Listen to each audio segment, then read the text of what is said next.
In Washington, D.C., I'm Kimberly Adams in for Kai Risdall. It's Thursday, the 1st of January. Happy New Year and good to have you along. Yesterday wrapped up a big month for the nonprofit world. A third of all annual giving happens in December. And it was especially important last year for many nonprofits that lost federal funding due to Trump administration cuts. It's still too early for a complete picture of just how much private donations may have helped fill that gap, but here's one metric. On Giving Tuesday, one of the biggest fundraising days of the year, more than 38 million people gave a record $4 billion to charities. Marketplace's Samantha Fields has more about the year in fundraising. At the beginning of 2025, it felt like everyone was in wait-and-see mode, at least to Erica Campbell at Second Harvest Heartland Food Bank in Minnesota. There was a lot of change, a lot of economic uncertainty, and we could really feel that in terms of our fundraising. Campbell runs fundraising for Second Harvest Heartland as its chief development officer. She says donations in 2025 stayed slow for a while, but then came October and the government shutdown, which included a pause in food assistance benefits, or SNAP. The conversations that we were having locally and nationally around SNAP were just incredible, and I think it opened the eyes of a lot of people.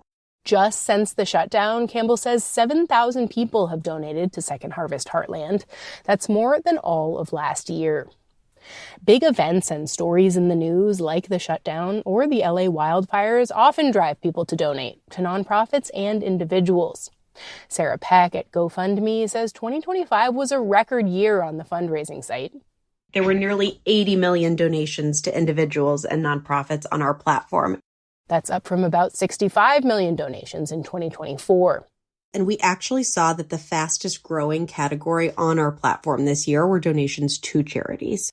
Meaning to nonprofits rather than individuals. And for many nonprofits, private donations have been critical. The International Rescue Committee, which supports refugees and displaced people around the world, lost millions in federal money last year because of Trump administration cuts. Matthew Collins Gibson, IRC's vice president for philanthropy, says that was the majority of the organization's funding.